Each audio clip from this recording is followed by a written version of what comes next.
السلام عليكم يا سنة رابعة، يا رب تكونوا بخير. فيديو اليوم إن شاء الله من كتاب قطر الندى في اللغة العربية الترم الثاني بعنوان التعبير الكتابي كتابة مطوية. هنعرف النهاردة ازاي نكتب مطوية، ويعني ايه مطوية، والعناصر المهمة لكتابة المطوية. وهنحل مع بعض من الصفحات من صفحة 42 وحتى صفحة 46. خليكم معايا لآخر الفيديو، ولو عجبكم الفيديو ده ما تنسوش تعملوا لايك للفيديو وتشاركوا الفيديو مع أصحابكم. واللي اول مره يشوف قناتي وعجبته القناه ما ينساش يشترك في القناه ويفعل جرس التنبيهات على الكل لو حابين يوصلكم اشعار بكل فيديو جديد بنقدمه على القناه. ونبدا بسم الله. شايفين يا ولاد الورق الصغير ده اللي بيكون مطبق كده، وساعات بيتوزع علينا في الطرق او في المواصلات او بنشتريه، بيكون في مثلا فيه الاذكار او في اعلان عن حاجات تانية، يعني ممكن يكون ده اذكار، وممكن يكون ايات قرآنية، وممكن يكون كمان اعلان عن جيم وعن سلع ونصائح. بيقابلنا الورق ده كتير وفي بيتنا كتير، صح؟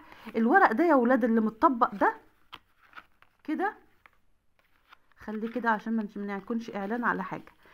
بيتطبق كده، اسمه مطوية. مطوية الورقة ده لما بنتنيها كده او بنطبقها كده كده اسمها مطوية. تمام. ممكن نعملها على ورقة بالشكل ده، ورقة عادية بتاعت الكراسة، وبطبقها كده. الطرف ده بطبقه وبطبق الطرف ده عليه. عناصر المطوية بقى لما هنكتبها، اول حاجة الغلاف من بره بيبقى عليه عنوان جذاب. يعني ايه عنوان جذاب؟ عنوان ملفت يشد الانتباه كده، اللي احنا نقرأ المطوية والكلمات اللي فيها. اهم حاجة العنوان ده بيكون في اول المطوية. بعد كده بيكون الصفحة اللي بعد كده بتكون اسمها المعلومات، بكتب فيها المعلومات عن الحاجة اللي انا عايزة اقولها او اتكلم عليها. بعد كده العنصر اللي بعد كده تخيل واقناع. هنتخيل في المطوية، هيديك تخيلات تتخيلها في دماغك كده علشان تقتنع بالفكرة اللي عايز يوصلها لك من خلال المطوية. بعد كده الصفحة اللي بعد كده بتكون نصائح بقى على كل معلومة قالها لك، بيديك نصيحة تلتزم بيها، ودي بتكون اسمها ايه؟ مطوية. دي بقى ده اختصار لشرح المطوية معايا يا ولاد، لو هنعرف ازاي نكتب مطوية دلوقتي. تمام. تعريف المطوية هي ايه حلوين؟ يبقى هي المطوية هي ورقة مضموم بعضها فوق بعض زي ما شرحنا، تحتوي على بعض المعلومات والنصائح عن موضوع ما، وهي وسيلة مهمة وبسيطة للتوعية ونشر المعلومات. وسيلة بسيطة للتوعية ونشر المعلومات. تمام. عرفنا كده. يلا نشوف المطوية اللي معايا بتتكون من 4 صفحات. الصفحة الأولى الغلاف والعنوان، واللي بعد كده المعلومات زي ما قلنا، وبعدين تخيل وإقناع، وهنا النصائح. كان هنا هيا ننشر الخضرة، بيتكلموا عن الخضرة يا ولاد، وازاي اللي احنا نزرع أشجار في الأماكن، وبيتكلموا فجابوها في المطوية كده وبكلمات محددة. معلومات، وبعد كده تخيل وإقناع، وبعد كده نصائح. علشان وقت الفيديو ما يطولش معانا في اكتر من مطوية معانا، مش هنقرأ كله، انتوا هتقرأوا طبعا. انا هقرأ مطوية واحدة وهحل الباقي. هنا بيقول الصفحة الأولى من المطوية ينبغي أن يحتوي الغلاف على صور معبرة وعنوان جذاب، اللي هو العنوان الجذاب أو الملفت، وطبعا صور موضحة للمعلومة اللي بنتكلم عليها. تمام. وبعد كده الصفحة التانية معلومات، بيقولك التأكد من صحة المعلومات والحقائق والاستعانة في الحصول عليها بالمصادر الموثوق. ما اكتبش مطوية واقول أي معلومات من دماغي مش موثوق فيها، لا، المعلومة اللي تكون بتحتوي على المطوية اللي بتحتوي على معلومة لازم تكون معلومة صحيحة وموثوق فيها. الصفحة اللي بعد كده التخيل والإقناع، بيقولك باستخدام أساليب، وذلك استخدام أساليب متنوعة مثل ماذا لو، أو ماذا يحدث إذا، أو تخيل أن. تمام. بعد كده الصفحة الرابعة بتكون النصائح، وتستخدم أساليب لازم نكتب في أولها كده يجب علينا أو ينبغي أن. وفي صفحة برضو التخيل والإقناع نكتب الأول ماذا لو، أو ماذا يحدث إذا، أو تخيل أن. تمام. نشاط 1، اقرأ المطوية الآتية ثم لاحظ تحليل عناصرها في الجدول التالي. قال له العنوان معايا ايه؟ بنوته كده قاعده على كتب وعماله بتقرا في كتاب، والقراءه حياه. المعلومه جميله، العنوان جذاب وملفت للمطويه تخلينا ادخل اقرا فيها اللي باقي بقى المعلومات وهكذا. هل تعلم ان القراءه، بادئين بقى المعلومه بايه؟ هل تعلم ان، سؤال اهو، اداه اكتساب المعرفه والمهارات. بيقولوا معلومات صحيحه وموثوق فيها عن القراءه. تحسن من طريقة التفكير وتصحيح وجهات النظر غير السليمة، أحيانا تحسن من مهارة التعبير عن الفكر والتواصل عن الناس. دي تاني حاجة كانت إيه؟ المعلومات. بعد كده تخيل وإقناع. بيقول لك ماذا لو، لازم أكتب الكلمة دي فوق كده في فقرة التخيل أو صفحة التخيل. ماذا لو توقف الأطفال والشباب والكبار عن القراءة؟ شايفين أنا بيشتغل على عقلك دلوقتي، هتفكر دلوقتي، هتتخيل بقى، تشغل دماغك. ما عادش في قراءة، الكل هيتوقف عن القراءة. شايف بقى وداك فين؟ علشان يقنعك بفكرة ان القراءة مهمة او القراءة حياة. اصبح الناس جهلاء، اغلقت المكاتب واندية القراءة والمطابع. تخيل بقى.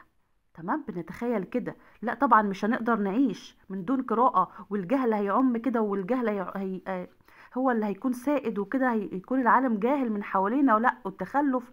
لا، فانا اروح انا بقى للمعلومات واهتم بيها. تمام.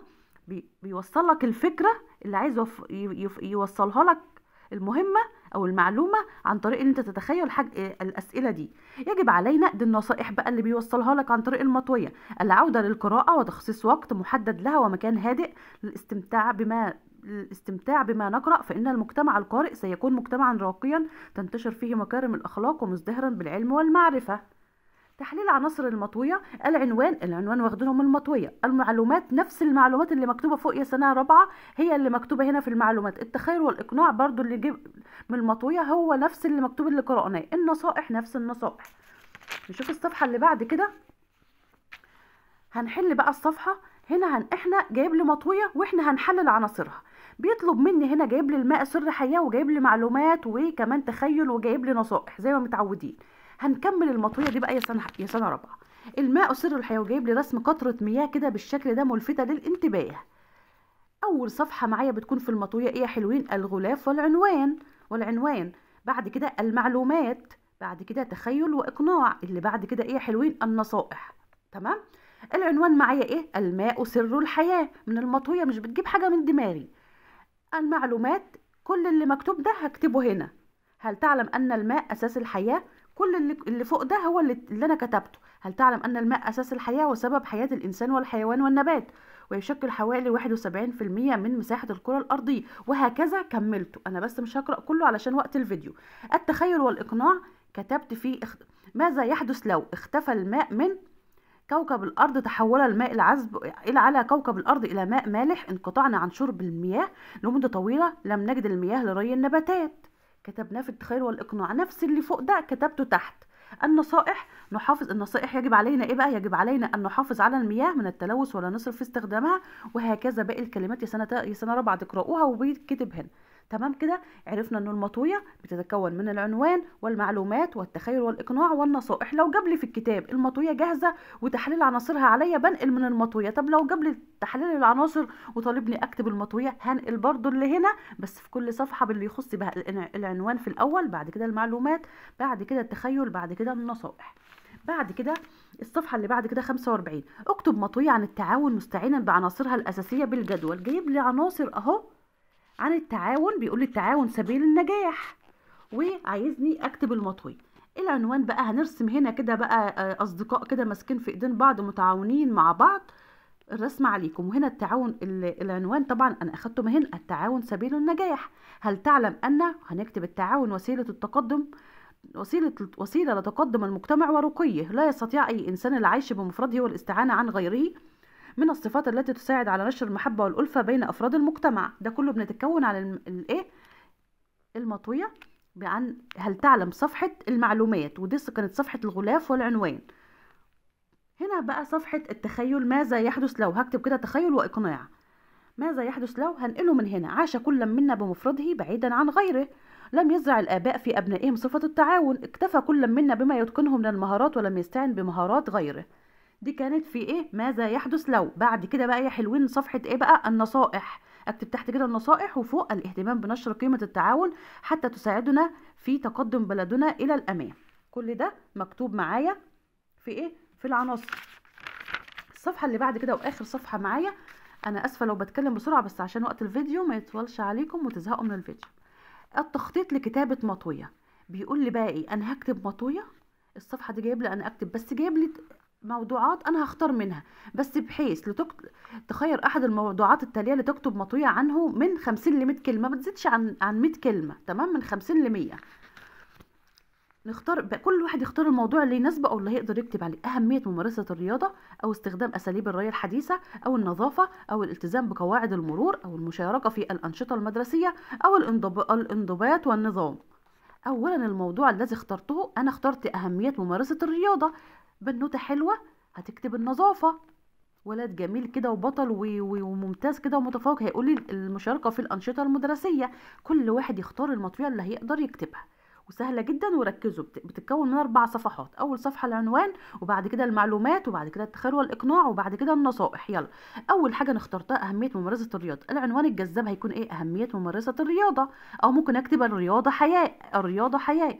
اي عنوان تحبوه تفضلوه يكون بيتكلم عن نفس الموضوع. المعلومات بقى اللي اول حاجه جيت في صفحه الصفحه دي اللي هي اسمها صفحه العنوان الجذاب، اهميه ممارسه الرياضه. ورسمت هنا كده الحديد اللي بيشيلوه في الجيم، اللي هو رفع الاثقال، اللي ترسموه بقى. تمام. وهنا هل تعلم، كتبت في المعلومات ايه اللي كتبته هنا هو اللي كتبته هنا. تمام. هنا في صفحة المعلومة كتبت هل تعلم، مكتوب هل تعلم أن، كتبت ممارسة الرياضة تجعل الإنسان يتمتع بصحة جيدة وقدرة عقلية متميزة، وتعلمنا الرياضة بقى هي اللي بتعلمنا، وتعلمنا الصبر واحترام الغير والتعاون وتقبل الخسارة. دي المعلومات اللي أنا كتبتها في المطوية بتاعتي عن الرياضة. ماذا يحدث لو التخيل بقى والإقناع ايه؟ توقف التلاميذ عن ممارسة الرياضة. هديك دي تخيل. أغلقت النوادي والأماكن الخاصة بممارسة الرياضة. تمام. دي كانت الصفحة اللي فيها التخيل والإقناع، وكتبت الكلام ده فوق زي ما قلت. بعد كده صفحة النصائح كتبت يجب علينا الاهتمام بممارسة الرياضة بشكل يومي، والتحلي بالأخلاق الرياضية، وتقبل الخسارة. تمام كده يا سنة رابعة. ده كان فيديو اليوم، المطوية وكتابة مطوية. يا رب تكون بسطنا الفيديو كده وحلينا معاكم، وكمان شرحنا الدرس بطريقة سهلة وبسيطة. زي ده الهدف من القناة، اللي احنا نسهل المعلومة عشان يسهل عليكم طبعا. ايه يسهل عليكم ايه؟ الحل، الأنشطة. لو في أنشطة هتحلوها لوحدكم تبقى سهلة ان انتوا تحلوها. واتمنى لكم التوفيق، واسفه لو طولت عليكم الفيديو. ما تنسوش بقى لايك للفيديو لو لسه معايا لاخر الفيديو. واشوفكم فيديو جديد، والسلام عليكم ورحمة الله وبركاته.